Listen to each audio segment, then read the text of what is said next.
Seenaan lafa sanaa akkanadha. Fooqii tana xaaliyaan akkasitti maaliin ijaarii dhagaadhaan dhakaa walirra nammaqeefi ijaaree karoo gaafa dargii keessa namni karaa kana deemu bakka tana ijaaruuf je'ee ilaaluun lubbuu nama baaftii jedhanii akkaataa odeeffannoo irratti bakkaanii meeqaa warra beekurraa hin odeeffadhee isin biraan gaha. Kunis seenuma namoota sanii jalqabatu mana barnootaati.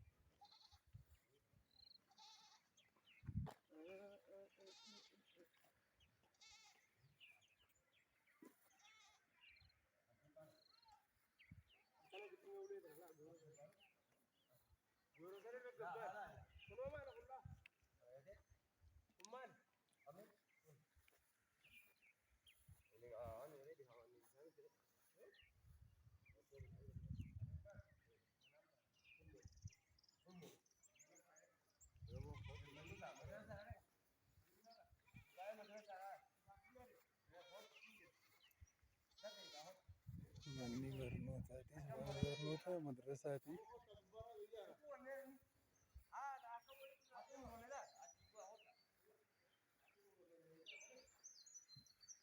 Akkas fakkaatti.